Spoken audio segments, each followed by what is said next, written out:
Hello everybody, welcome to Necronomicon. Necronomicon एक डरावना text नहीं है। पुराने जमाने में लोग इसको पढ़ने से भी डरते थे। बोला जाता है कि इसको जिसने भी लिखा है, जिसने भी पढ़ा है, वो सब मर गए। पर मेरा मानना है ये एक एंशिएंट टेक्स्ट है और ये सैक्रेड टेक्स्ट भी है। सुमेरियन सैक्रेड टेक्स्ट भी है। सुमेरियन मतलब पुराना बाबिलोन। तो ये बाबिलोनियन टेक्स्ट जो है, इसमें दो तरह की शक्तियां हैं। एक है देवता और दूसरा है दानव। देवताओं को एल्डर गॉड्स और दानवों को एंशिएंट गॉड्स बोला जाता था। ये एक दूसरे के शत्रु हुआ करते थे। जैसे कि हमारे हिंदुइज्म में भी देवता और दानव हुआ करते थे। उन दोनों के पिता भी एक ही थे, काश्यप, और अदिति के गर्भ से देवता और दिति के गर्भ से दानव पैदा हुए थे। पर बाबिलोन टेक्स्ट में ये बताया गया है कि ये जो दानव है, ये हमेशा लोगों को हानि पहुंचाना चाहते थे और इनको कंकर करके एल्डर गॉड्स ने उनकी दुनिया बसाई थी। आज जितने भी देवता पूजे जाते हैं डिफरेंट कल्चर या सेक्ट में, ये सब एल्डर गॉड्स ही है। जैसे कि इन्नाना जो देवता है इसमें बताया गया है, वो है दुर्गा देवी। वैसे ही नैना मतलब मून गॉड, चंद्रदेव। तो ये सब देवता और दानवों का यंत्र भी इसमें लिखा गया है। किस तरह उनको आप अट्रैक्ट कर सकते हैं, उनके शक्तियाँ प्राप्त कर सकते हैं, उनकी मार्ग पर चल सकते हैं और स्वर्ग, मर्त्य और नर्क के द्वार भी खोल सकते हैं, गेट्स भी खोल सकते हैं। इसके ऊपर ये टेक्स्ट है। तो आप इसको डिटेल में जाइए और पढ़िए। आपके आगे है दुनिया का सबसे डेंजरस टेक्स्ट, नेक्रोनोमिकन। नेक्रोनोमिकन के बारे में आज हम जानेंगे डिटेल्स में। लोग तो इसको खोलने के लिए भी घबराते हैं। यहाँ तक कि ये समझा गया है कि इसको जिसने भी कभी भी रीराइट करने की कोशिश की या इसके बारे में ज़्यादा जानकारी इकट्ठा करने की कोशिश की या फिर से इसको पब्लिश करने की कोशिश की, वो जिंदा नहीं रहे। तो अभी हम देखेंगे, ये आपके सामने है नेक्रोनोमिकन। आप भी इसको एक्सेस कर सकते हैं। holybooks.com में जाकर आप साइमन नेक्रोनोमिकन को उसका जो PDF वर्जन है उसको डाउनलोड कर सकते हैं, आप पढ़ सकते हैं। मैं आपको इसका एक ब्रीफ एक्सप्लेनेशन दूंगा, ये नेक्रोनोमिकन के ऊपर क्या है इसके अंदर। तो the complete Simon Necronomicon is in front of you and this is the introduction page. हाँ, ये जो नेक्रोनोमिकन है, साइमन नेक्रोनोमिकन है, साइमन ने इसको कंपाइल किया था। तो ये नेक्रोनोमिकन पुराने ज़माने में बहुत सारे लोगों को इन्फ्लुएंस कर चुका है। यहाँ तक कि बोला जाता है कि अलेक्जेंडर द ग्रेट जो थे, उन्होंने भी ये नेक्रोनोमिकन को फॉलो किया था।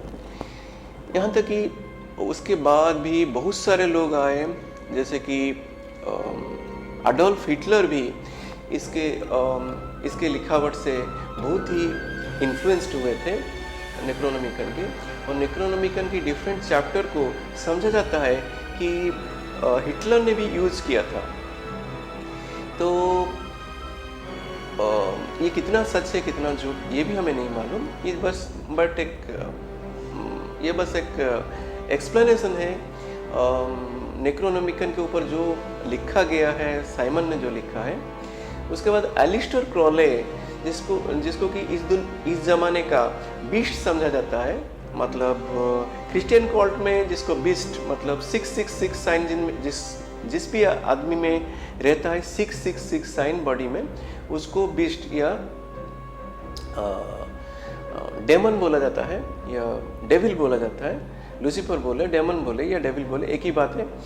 तो ये 666 मार्क बोला जाता है कि एलिस्टर क्रॉले में था, और एलिस्टर क्रॉले इस दुनिया का एक बहुत बड़े मैजिशियन हुआ करते थे। तो ये भी नेक्रोनोमिकन के फॉलोअर थे। इसके बाद हम देखेंगे बहुत सारे, ये देखिए यहाँ पर लिखा गया है 666 मार्क जो एलिस्टर क्रॉले में था।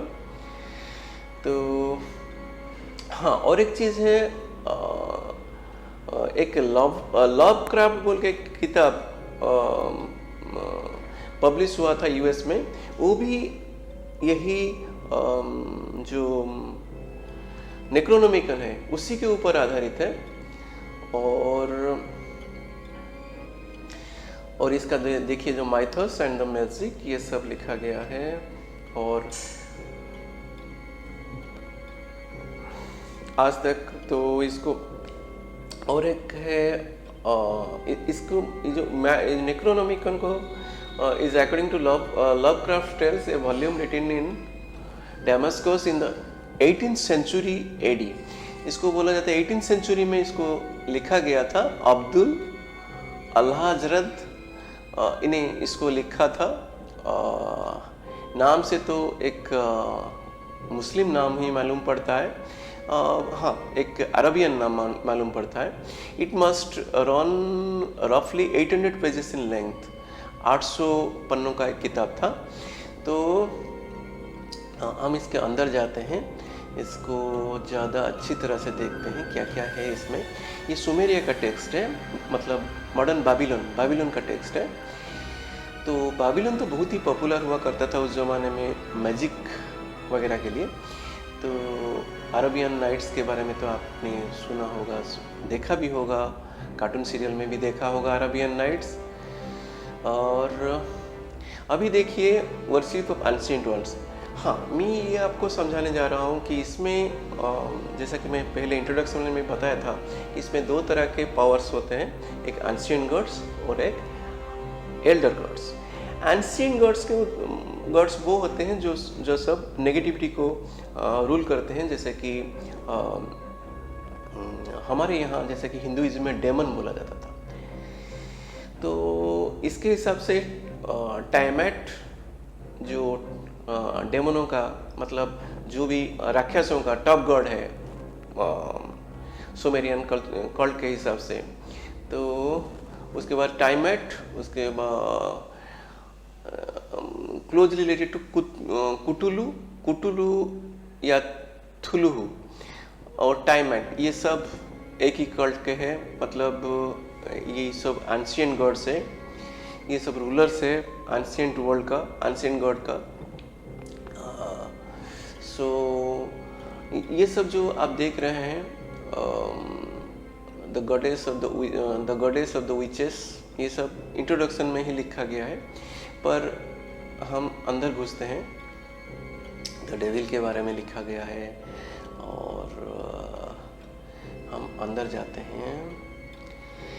चार्ट्स ऑफ कंपैरिजन्स, इसमें भी आप देखेंगे थुलुहु जो है 66 सिंबल, ग्रेट बीस्ट, ये सब मतलब क्रिश्चियनिटी का मानना है।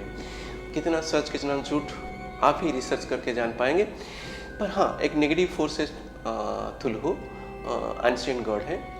और जैसा कि एंशिएंट वंस, यहाँ साटन के साथ टाइमैट को तुलना की गई है। तो वैसे ही आइवस एंड अजक्थोथ, ये सब है negative, you can say negative spirits, ancient gods. और भी बहुत सारे सप्लीमेंट्री मटेरियल है, जैसे कि आप देख सकते हैं कि जितने भी सब एल्डर गॉड्स हैं, वो आजकल हम जिसको भी पूछते हैं, जो भी आजकल की क्रिश्चियनिटी हो या हिंदुइज्म हो या जोरास्ट्रियन हो, कोई भी कल्चर हो, आजकल जो भी पूजे जाते हैं जितने भी गॉड्स हैं वो सब एल्डर गॉड्स हैं सुमेरियन हिसाब से। और ये एल्डर गॉड्स रिलेटेड होते थे प्लैनेट्स के साथ। जैसे कि हमारे हिंदुइज्म में भी यहाँ पर इंडिया में जुपिटर, सैटर्न, मार्स, सन, वीनस, मरकुरी, ये सब है प्लैनेट्स। एस्ट्रोलॉजी में मैंने देखा गया है ये सब प्लैनेट्स हैं, और इसका लॉर्ड्स भी होते हैं, इसके भी गॉड्स होते हैं। जैसा कि जुपिटर बृहस्पति का अधिपति होते हैं गॉड विष्णु। यहाँ पर है सैटर्न का है अडार, जुपिटर का मार्डुक, मार्स का नेर्गल, SI है, सन का उट्टू एंड वीनस का इन्नाना और मून का नैना। ये सब डिफरेंट वर्ड्स हैं मंत्र का, जो कि किया मतलब स्पिरिट्स एंड एलिमेंट्स। यहाँ पर एक मंत्र है जी किया कानपा मतलब, जी का मतलब यहाँ पर भी देखिए आप, जी का मतलब है स्पिरिट्स, जी मतलब स्पिरिट्स, किया मतलब यहाँ पर देखिए जी किया कानपा, किया का मतलब है अर्थ, माने sphere of elements, that is the earth and sphere of elements. जी किया कानपा अर्थात अर्थ के जितने भी स्पिरिट्स हैं मैं उनको इनवाइट करता हूँ। ये सब मंत्र है यहाँ पर। और अभी जाएंगे इसका स्पेल्स के अंदर। इविल सोसरेस, जो कि इविल सोसरेस मतलब जो इविल मैजिशियन थे उनको बाइंड करने के लिए अर्थात उसको रोकने के लिए ये कंजुरेशन है, मतलब बुलावा है, एक स्पिरिचुअल बुलावा। तो उसी तरह का है, ये सब बुलावे हैं, डिफरेंट तरह के कंजुरेशन हैं, आप देख सकते हैं। लेकिन हम जाएंगे इसका जो इम्पोर्टेंट टॉपिक्स है, सबसे ज़्यादा इम्पोर्टेंट टॉपिक्स है, बहुत सारे एम्यूलेट्स है, बहुत सारे यंत्र है। ये देखिए, ये है ग्रे स्टोन के ऊपर ये सब सिंबल्स बनाना पड़ता है, ये एंट्री करने के लिए इनके दुनिया को, मतलब ये जो गॉड्स की दुनिया है ना, एल्डर गॉड्स, एंशिएंट गॉड्स, इनके दुनिया को एंट्री पाने के लिए आपको ये सब सिंबल आपको तराशना पड़ेगा ग्रे स्टोन के ऊपर। ओके, तो इसके बाद आप देखिए ये है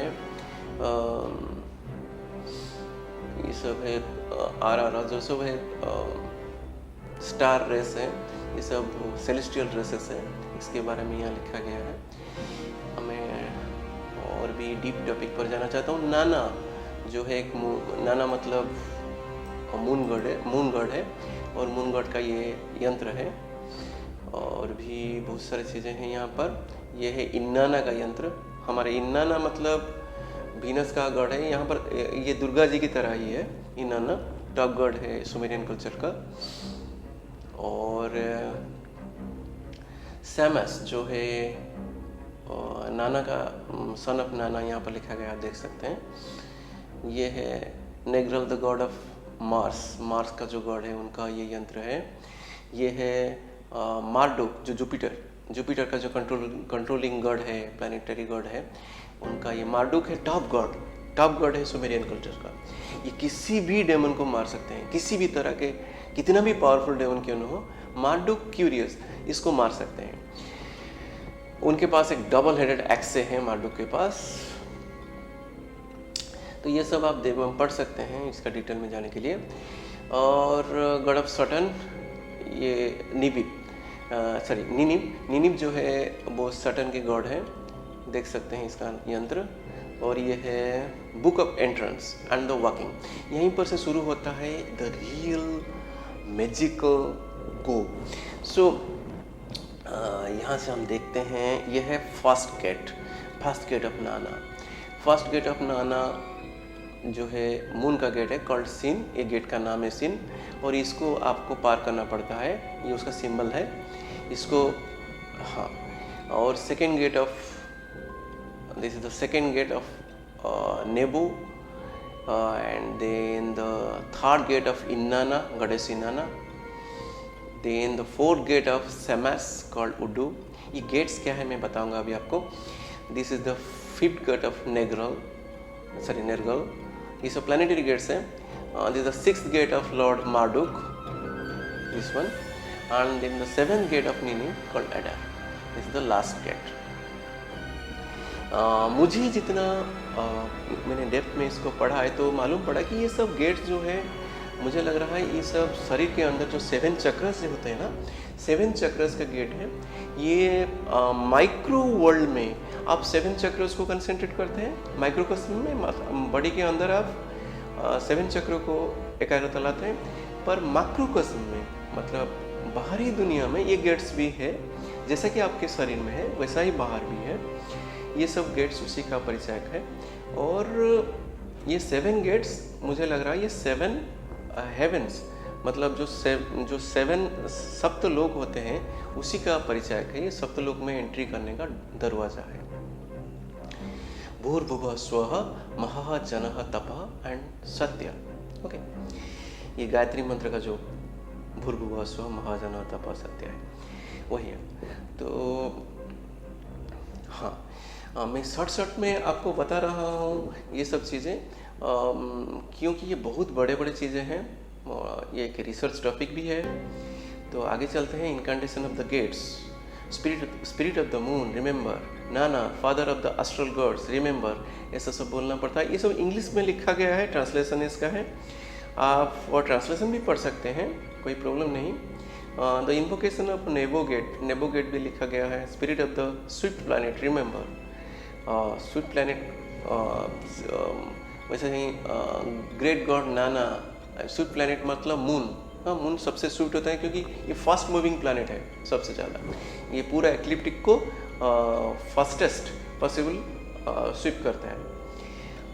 मतलब 30 डेज मतलब 1 महीने के अंदर पूरा एक्लिप्टिक को स्विप कर जाता है। तो ये है swiftest planet, swift planet moon, god of Nebo gate, then the Ishtar gate and then the Samas gate. इसके बारे में पहले ही बता चुका हूँ। नरगल गेट, ये सब का इनकेंटेशन है। तो ये देख लिया आपने। ये बहुत बड़ा एपिसोड बनता जा रहा है, पर कोशिश कर रहा हूँ शॉर्ट करने के लिए, आपको इसको शॉर्टेस्ट पॉसिबल दिखाने के लिए। तो ये होता है ये एनग्रेव्ड, वही जो हमने पहला दिखा था। इसको एक बाउल में भी एनग्रेव करने के लिए यहाँ पर लिखा गया है। कुछ सेक्रीफाइस वगैरह करने के लिए ये तीनों को लिखना पड़ेगा एक बाउल में, और उसके ऊपर आप सेक्रीफाइस कर सकते हैं। जैसे सेक्रीफाइस मतलब ये कि नहीं कि आप बलिदान कर सकते हैं, बलि की बात नहीं कर रहे हैं। सेक्रीफाइस मतलब कोई भी चीज़, जैसे कि देखें ब्रेड, पाइन रेजिन, ये सब है सेक्रीफाइस। जैसा कि हम जो देते हैं ना नैवेद्य, यहाँ पर बोला जाता है हिंदुइज्म में, वही है सेक्रीफाइस। ओके, वाचर कौन है? यहाँ पर एक वाचर का टर्म आपने देखा होगा। वाचर है दिक्पाल।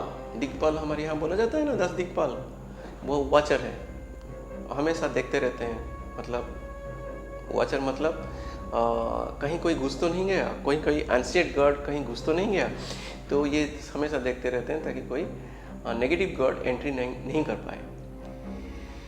सो ये सब गया, ये फर्स्ट पार्ट ओवर होने जा रहा है। तो हम अभी इसका शुरू करते हैं, इसका सेकेंड पार्ट ऑफ नेक्रोनोमिकन।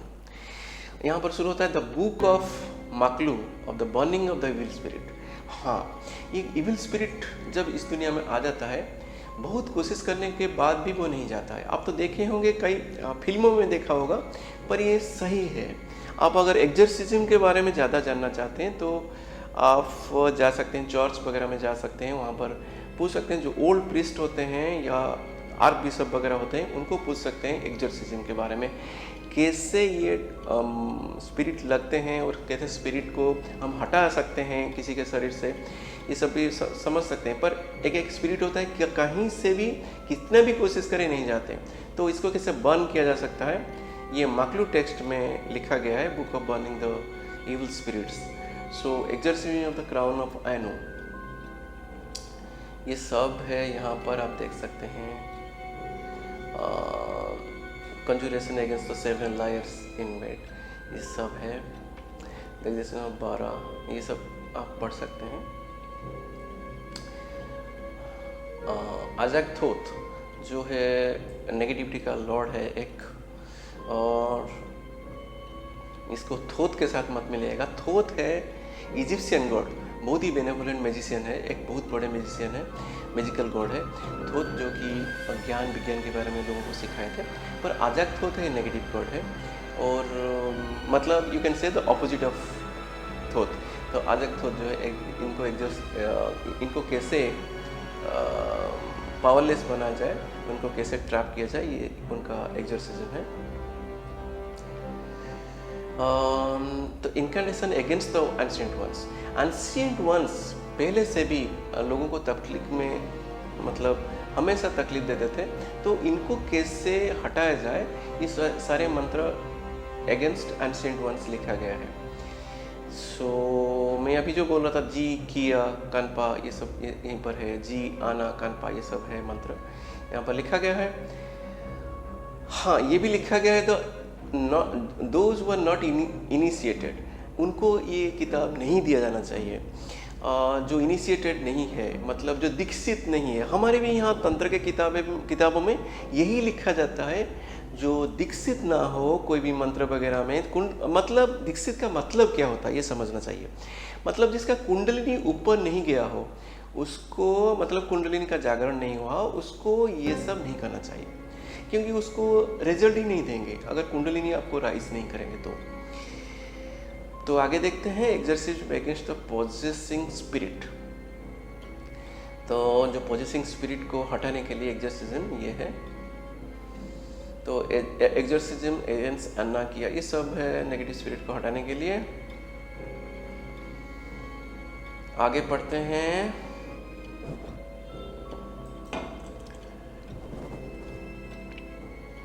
एक आता है बुक ऑफ कॉलिंग, ये एक इम्पोर्टेंट टेक्स्ट है।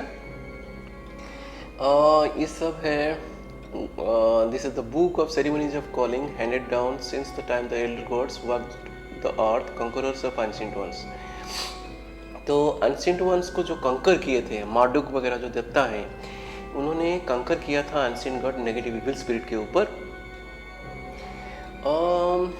मार्डुक जो है हमारे यहाँ, मतलब हिंदुइज्म में आप इंद्र की तरह बोल सकते हैं।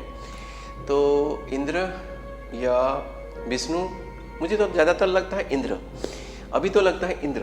तो दिस बुक इज क्या, ये जो उनको बुलाने के लिए,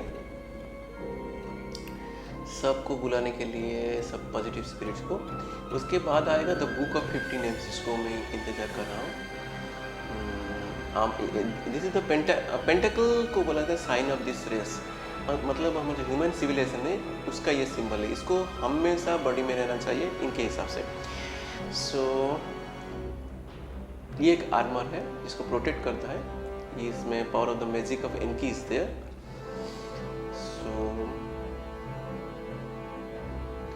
ये सब है। हाँ, ये देखिए, invocation of the 4 gates from the world between the spheres. मतलब ये जो स्पीयर्स होते हैं, मतलब यूनिवर्सेस होते हैं, यूनिवर्स के अंदर यूनिवर्स होते हैं, मतलब बहुत सारे जो यूनिवर्स, अनंत कोटि ब्रह्मांड, मतलब बहुत सारे यूनिवर्स, कोटि कोटि ब्रह्मांड जो है ये यूनिवर्स में है, उनके अंदर जो गेट्स होते हैं उसको invocation of the north gate, उनका नॉर्दर्न गेट को बुलाने के लिए। ये सब डीपेस्ट टॉपिक है ऑकल्टिज्म का, धीरे धीरे आप लोग समझ पाएंगे। पर मैं आपको एक सादा सीधा मैजिकल टॉपिक पर ले रहा हूँ। ये तो आप देख पा रहे होंगे, कॉन्जुगेशन ऑफ ऑल पावर्स, ये भी आप कर सकते हैं। मुझे कोई भी इसमें नेगेटिव चीज़ दिखाई नहीं देता अभी तक। तो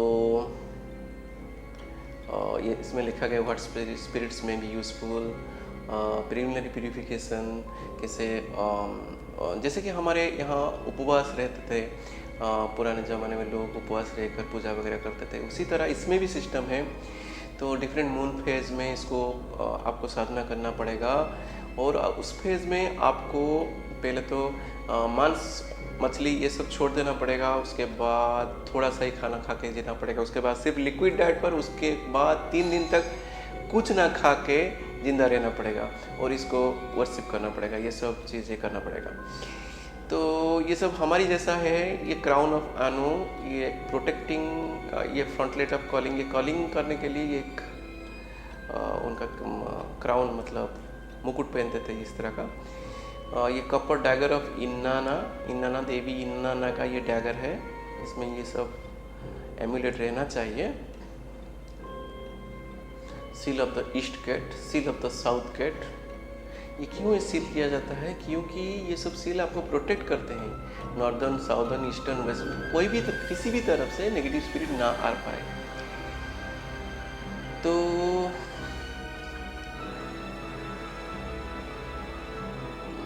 ये क्या होता है एग्जैक्टली मैं आपको समझाऊंगा धीरे धीरे। अनदर टाइप, ये बैठने के लिए जो आसन होता है, इस तरह का मंडल आपको बनाना पड़ेगा, ये सब लिखना पड़ेगा, उसके बाद उसके ऊपर बैठना पड़ेगा। Then the major chapter is the book of 50 names.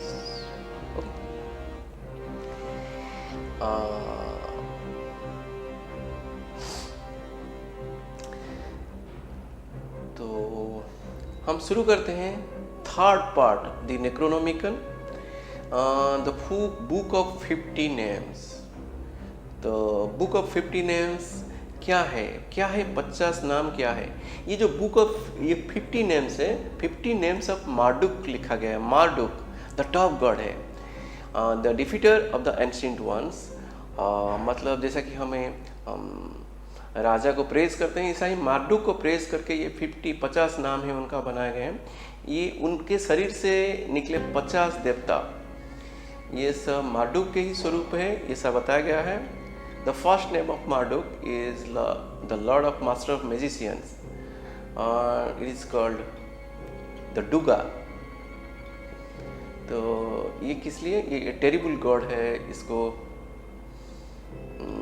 बुलाना नहीं चाहिए एक्सेप्ट व्हेन देयर अदर माने कोई must be terrible responsibilities there, मतलब एक बहुत ही नेगेटिव कंडीशन में इसको सिर्फ बुलाना चाहिए, वरना नहीं बुलाना चाहिए। देन है the second name of is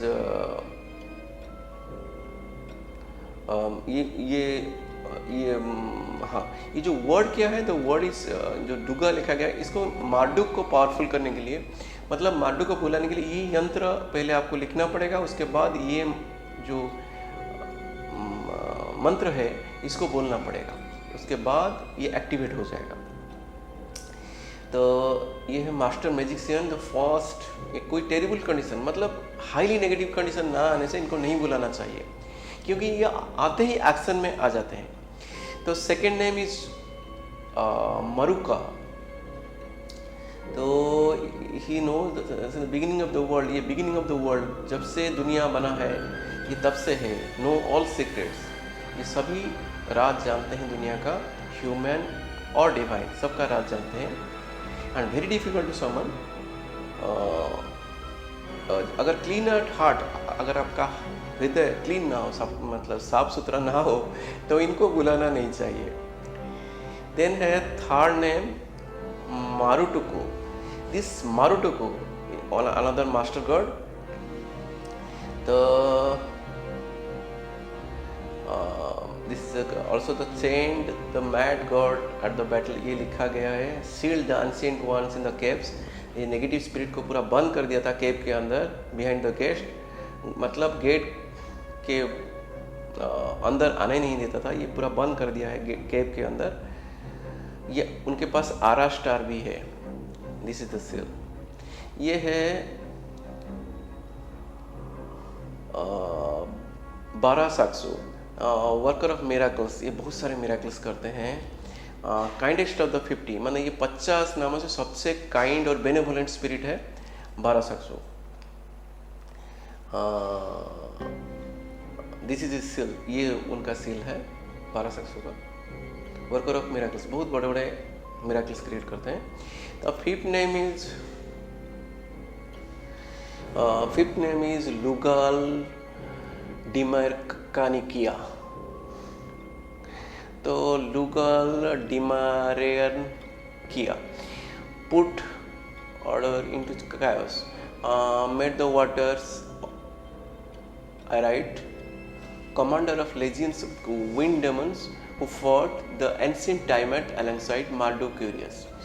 तो ये Marduk-Curious के साथ लड़े थे ये देवदानव युद्ध, आर्मागेडन लड़े थे ये सब। तो इन्हें जीता था टाइमैट को। ये जब मार्डुक ने टाइमैट को मारा था तो इनके साथ थे ये, और ये बहुत ही पावरफुल गॉड है। ये वाटर्स को, मतलब जल तत्व को ये ठीक कर दिया था। जल तत्व में अगर कभी भी कोई प्रॉब्लम आए तो इनको बुलाने से ये तत्व को ही ठीक कर देते हैं। तो द सिक्स्थ नेम इज निग्रुगाल डिमेरान किया। ये सब लॉन्ग नेम्स है, सुमेरियन स्क्रिप्ट है actually. The watcher of इगिगी, another negative spirit, मतलब इगिगी जो है एंशिएंट गॉड, उनका वाचर है।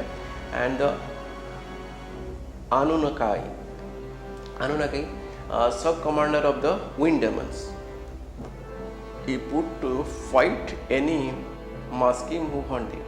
And ये है, ये डेमन के साथ, ये दोनों डेंजरस डेमन के साथ इन्होंने फाइट किया था। और ये उनका वर्ड है, ये आप पढ़ सकते हैं, ये पढ़ के इसको एक्टिवेट किया जाता है। तो उसके बाद है सेवेंथ सिल, ये आप देख सकते हैं। इनके पास फ्लेमिंग सोर्ड है, जलने वाला तलवार। तो एक बहुत बड़े एल्डर गॉड है। Specially dangerous task undertaken at the astral gods. ये बहुत ही डेंजरस टास्क सब परफॉर्म कर लेते हैं आसानी से। कोई भी डेंजरस टास्क को इनको बुलाना चाहिए। The eight name is Namtillaku, the most secret and potent lord. And ये बोला जाता है कि knowledge to raise the dead, मतलब मरे हुए आदमी को फिर जिंदा करने के लिए, उठाने के लिए। तो ये बहुत ही, माने ये सब नॉलेज के बारे में इनको जानकारी है। Spirits of the abyss, abyss मतलब जो अंधकार की दुनिया है, एबिस, वहाँ पर जो स्पिरिट रहते हैं उनके बारे में इनको नॉलेज है।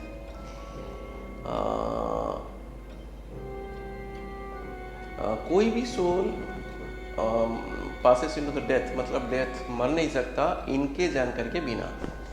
सो इट इज सिल, ये मरते हुए आदमी को जिंदा करने के लिए ये सील है। उसके बाद है the ninth name is Namru. So his name is Namru. ये मरे हुए आदमी को जिंदा करने के लिए ये उनका मंत्र है।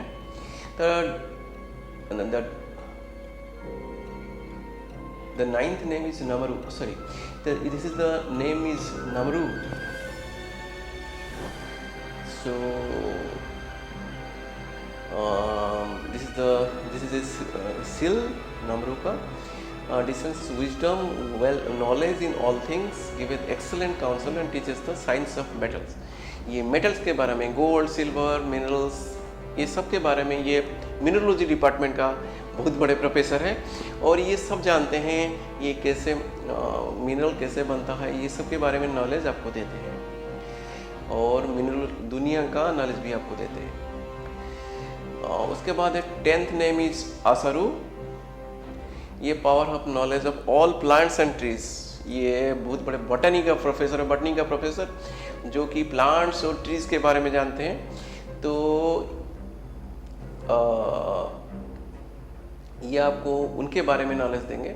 How to grow fruits in deserted places, ये भी जानते हैं how to grow trees in desert places. So protector of bounty, ये बाउंटी को प्रोटेक्ट भी करते हैं। The 11th name is Asarualim अलिम। ये secret of wisdom and science light in the darkened areas.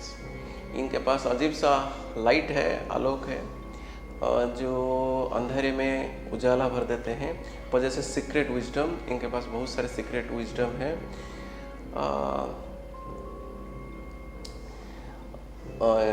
मतलब आपको ये सीक्रेट विजडम के लिए इनको बुलाना चाहिए। ये अंधेरे को मतलब फ्रॉम डार्कनेस टू लाइट, मतलब जो अंधेरी दुनिया है उसके बारे में जानने के लिए इनको बुलाना चाहिए। So then the 12th name is Asarualimnunna. So Asarualimnunna, ये ऐसे मतलब ये लंबे वर्डिंग पढ़ना चाहिए। Asarualimnunna, this is power that presided over armour of all kinds. मतलब ये बहुत सारे आर्मर बनाने की, मतलब अपने आप को प्रोटेक्ट करने के लिए जो आर्मर्स होते हैं उसके बनाने के लिए इनके पास टेक्नोलॉजी है, नॉलेज है, knowledgeable in all military matters. तो ये एक एडवांस आर्मी ऑफ मार्डुक का एक advance army at the battle है। He can provide an army with an entire weaponry in 3 days। ये 3 दिन के अंदर आपको एक पूरा आर्मी दे सकते हैं। सो and the seal is this. Then the 13th name is Tudu.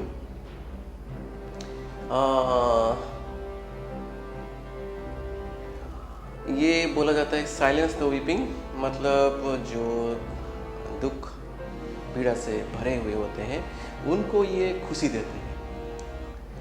A most beneficent name and the protector of household, घर को प्रोटेक्ट करते हैं और दुखी लोगों को खुशी देते हैं।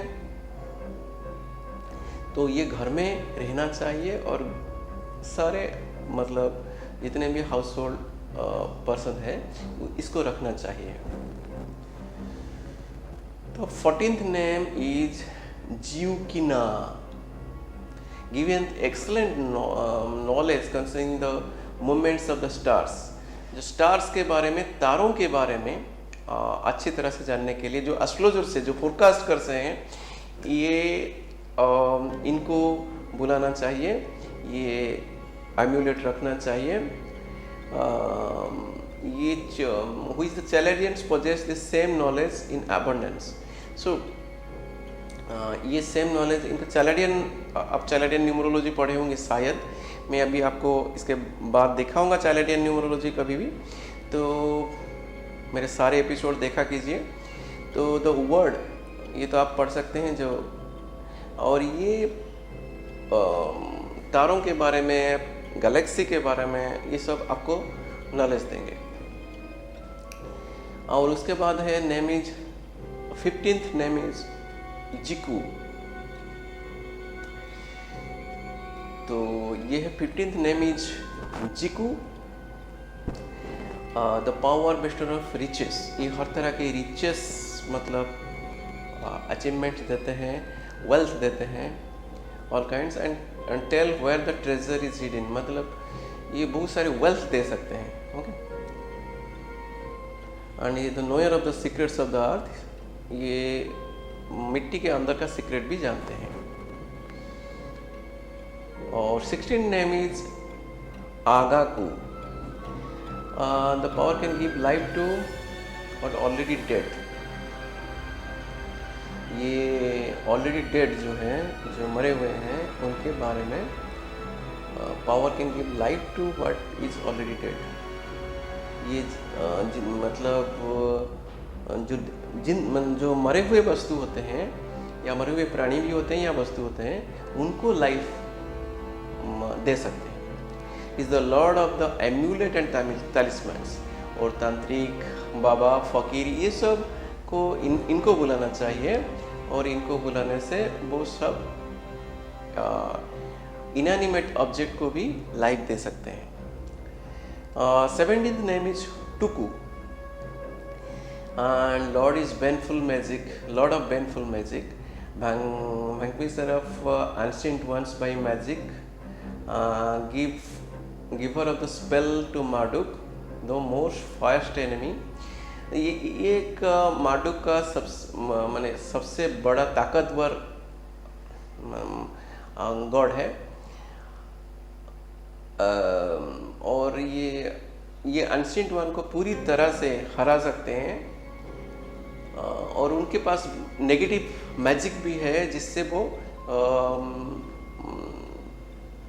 एंशिएंट वंस को, इविल स्पिरिट को हरा सकते हैं। उसके बाद है 18th name Sazu, knows the thoughts those at a distance. ये दूर में रहने वाले लोगों को थॉट भी पढ़ सकते हैं, as well as those in the vicinity. मतलब जो पास या दूर में रहते हैं उनका थॉट को ये पढ़ सकते हैं, माइंड रीडर है। Nothing is buried in the ground or thrown in to the water but this power is aware. So पानी के अंदर हो या मिट्टी के अंदर हो, इनको सबके बारे में जानकारी रहता है। जैसा है उसके बाद आता है 19th नेम जीसी। ये है reconciler of enemies, silencer of arguments. मतलब दो शत्रु के अंदर ये मित्रता पैदा कर सकते हैं। तो ये या दो एनिमी के अंदर या दो लोगों के अंदर ये, या दो दुनिया के अंदर भी ये मित्रता ला सकते हैं। The scent of peace is indeed, मतलब पीस ला सकते हैं, कामनेस ला सकते हैं। ये बहुत बड़े देवता है। आजकल की दुनिया में जैसा कि वार चल रहा है, चारों ओर युद्ध का माहौल है, तो इस माहौल में ये भी अभी जरूरी है। तो 20th name is Suhrim, worshipper of ancient, worshippers of the ancient one wherever they may be, seeks out the worshipper of ancient ones, and the priest who sends him on the errand does so at the terrible risk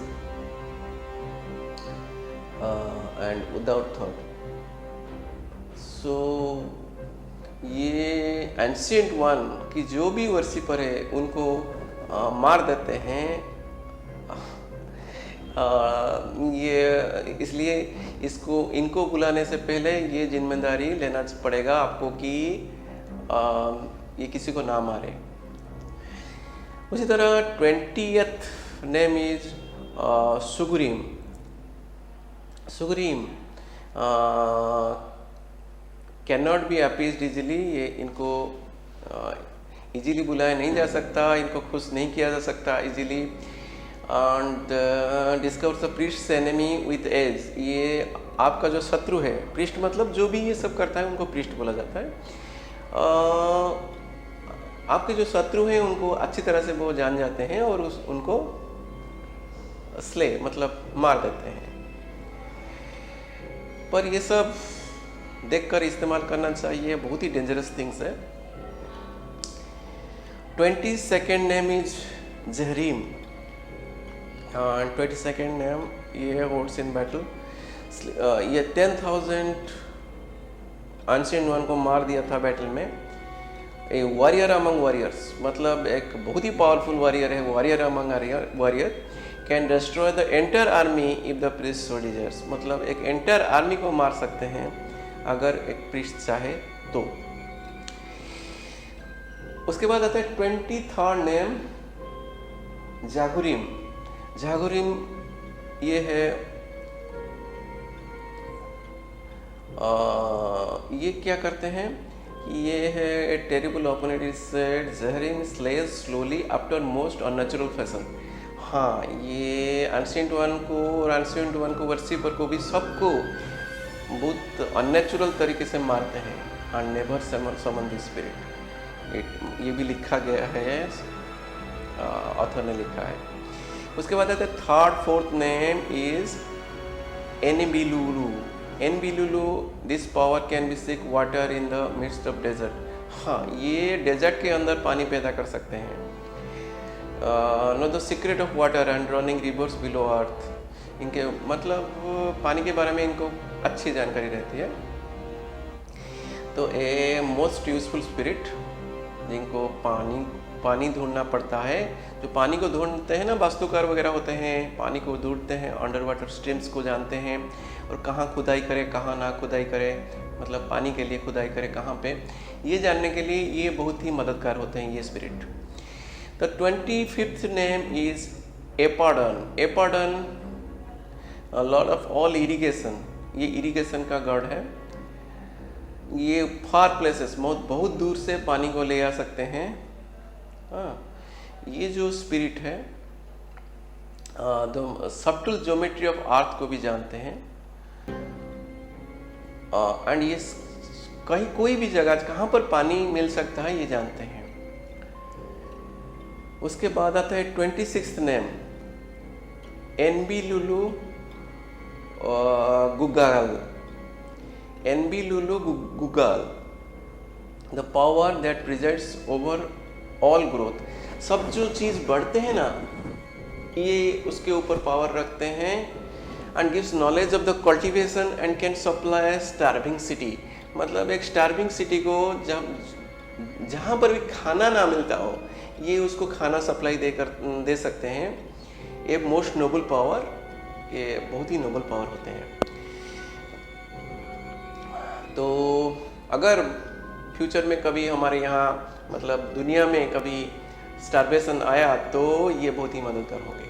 27th name is Hegel. As the power above, a master of arts of farming। Farming एक agriculture मतलब एक agriculturist है, बहुत बड़े professor है agriculture का। ये जानते हैं और आपको ये ज्ञान भी दे सकते हैं। ये भी मेटल के बारे में जानते हैं, प्लाव के बारे में जानते हैं, ये सब बारे में जानते हैं। The 28th name is Sirsir, the destroyer of Tiamat. ये टाइमैट का डेस्ट्रॉयर है and hated the ancient ones. Master over serpent foe Kutulu, a most powerful lord. ये टाइमैट को मारे हैं तो ये कोई भी नेगेटिव स्पिरिट को, एंशिएंट वन को मार सकते हैं। और इसके बाद आता है 29th name Malah. Malah trod back the worm and caught it twain, lord of bravery and courage. ये ब्रेवरी एंड करेज का गॉड है। ये कन्फर कर सकते हैं ये पावर प्रिस्ट को। 13th name is Gill. Gill ये furniture of seed beloved of Easter. His power is mysterious and quite ancient. ये बैरन वोमेन को भी चाइल्ड बर्थ करा सकते हैं and makes potent important and potent. मतलब इम्पोर्टेंट लोगों को पोटेंट बना सकते हैं या पोटेंट लोगों को इम्पोर्टेंट बना सकते हैं। उसके बाद आते हैं 31st नेम इज गिल्मा। गिल्मा जो होते हैं ये भी founder of cities, possessors of knowledge of architecture. ये एक आर्किटेक्ट है, बहुत बड़े आर्किटेक्ट का प्रोफेसर है। तो ये आपको आर्किटेक्चर के बारे में नॉलेज दे सकते हैं। And creator of all that is permanent. जो भी चीज़ परमानेंट है उसके बारे में इनको अच्छी तरह से जानकारी है। उसके बाद है bringer of rain bringer Agilma. Okay, ये बारिश कर है तो इसको भी आप इनवाइट कर सकते हैं। द 33rd नेम इज जुलूम। जुलूम क्या है? ये giveth excellent counsel in manner of business and commerce. ये कॉमर्स का प्रोफेसर है। सो बिजनेस एंड कॉमर्स का commercial people can invite him. Protects a man from evil tradesman. ये इविल ट्रेडमैन खराब लोगों से भी बचाते हैं। सो इसके बाद आता है 34th name is Mummu. Power is given to Marduk to fashion the universe from the flesh of Tiamat. हाँ, टाइमैट को मार के तो ये दुनिया बनाए हैं ना मार्डुक ने। जैसा कि वास्तु पुरुष को मार के देवताओं ने ये वास्तु मतलब प्लेसेस को बनाया था, लैंड्स वगैरह को बनाया था बोला जाता है। तो उसी तरह ये मार्डुक ने भी टाइमैट को मार के दुनिया को बनाया था उसी के फ्लैश से। सो हमारा जो मुम्मू है वो life before creation and nature of all structures pillars and of heavens rest. मतलब ये हेवन के बारे में जानते हैं। हेवन जो 4 पिलर के ऊपर स्टैंड किया है उसके बारे में भी उनको अच्छी तरह से नॉलेज। मतलब ये अकल्ट का टॉपिक है जो इसके बारे में जानना चाहते हैं। 35th spirit is Zulummar. Zulummar is tremendous strength ये देते हैं। ये 10 आदमियों का बल देते हैं। ये सब तो जिम वगैरह का जो करते हैं उनके लिए चाहिए। उसी तरह 36th name is Lugalabdubur, the destroyer of Tiamat, gods of Tiamat, destroyer of the gods of Tiamat. Tiamat का जो देवता है, एंशिएंट गॉड्स है, उनको भी ये मारा था सब। उनके सारे होर्ड्स, मतलब जो उनका दल थे पूरा टाइमेट का, उनको ये मार दिए थे। एंड कुटुलू जो सबसे उनका एक प्राइम गॉड था, एंशिएंट गॉड था, उसको भी चेंड मतलब बंदी बना लिया था। अजाक्थोथ के साथ भी लड़ा था। And a great defender and a great attacker.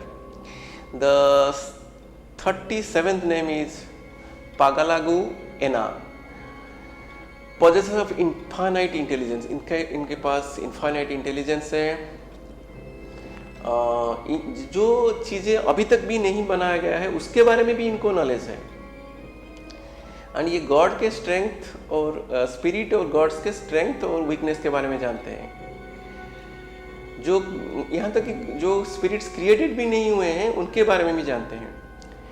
38th name is Lugaldurmah, the lord of the lofty places, not robbers in the starry element, but that this power is our. ये watcher of the skies on and all that travels therein.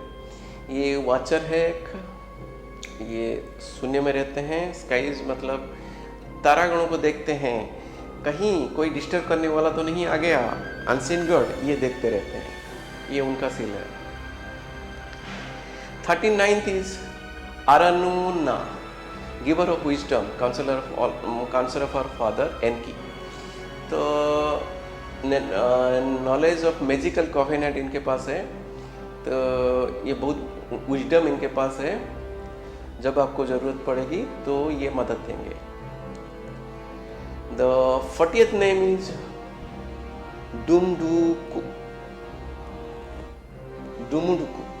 डुमुडुकू, the possessor of lapis lazuli wand. Lapis lazuli एक gemstone होता है, उसका wand है उनके पास, इनके पास।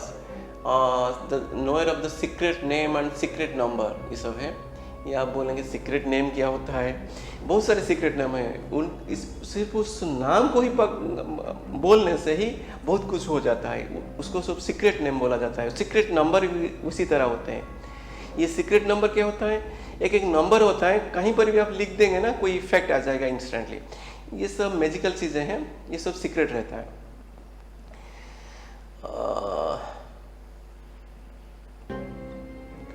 तो 41st नेम इज लुगालाना, तो power of eldest and elder ones, possesses the secret knowledge of the world, when ancient and elder ones and where one knows the essence of ancient ones, where it might be found.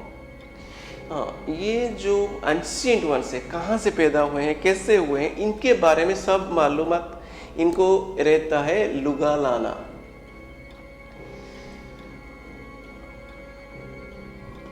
The 42nd name is Luga,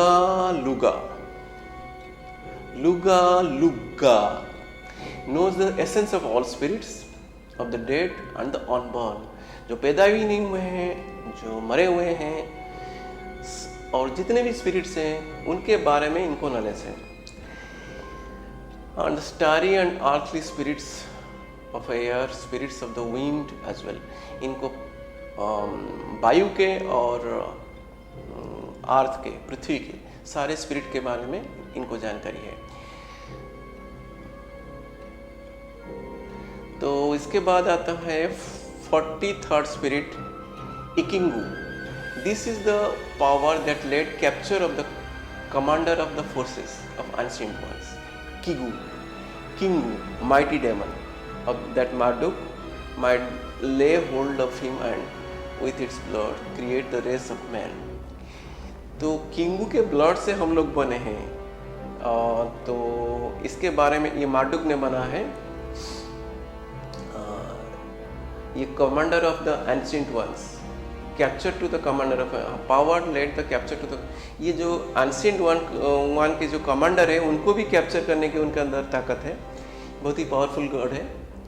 उसके बाद है 44th name Kinma, judge and lord of the gods, at whose name they quake in fear, that the gods may not are, that this power was given to oversee their activities, should they be lawful and within the nature of covenant for the gods and forgetful and very far away.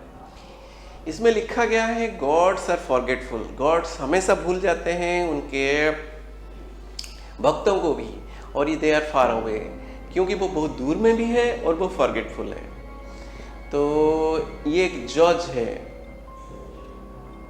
ये देवताओं के एक जज है, Lord of the God's. Okay, तो देवता भी इनके डर से थरथराते हैं और ऐसा नहीं करते, मतलब अपने भक्तों को नहीं भूलते इनके डर से।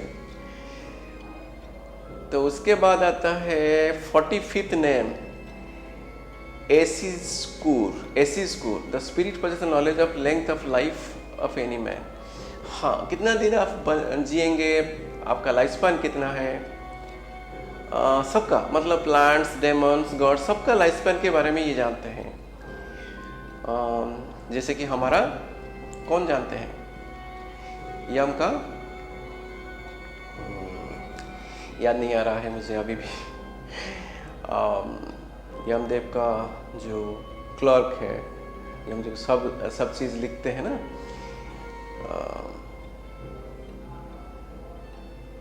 चित्रगुप्त। हाँ, ये चित्रगुप्त जो होते हैं, चित्रगुप्त के बारे में आप जानते होंगे, ये सारे मतलब सारे लिविंग ऑब्जेक्ट का लाइफ स्पैन निर्धारित करते हैं। ये भी उसी तरह एक स्पिरिट है जो कि सभी एनिमेट और इनएनिमेट ऑब्जेक्ट का लाइफ स्पैन जानते हैं। 46th name is Gibil, the power has been given the realm of the fire and the force, is given the sharp point sword and lance, given the understanding and working of metals। ये metals के बारे में सब कुछ जानते हैं। Okay, raises the lightning that comes from the earth and make a sword to appear in the sky। सबसे बड़ी चीज़ है, हम आज तक जानते हैं कि लाइटनिंग ऊपर से नीचे आता है।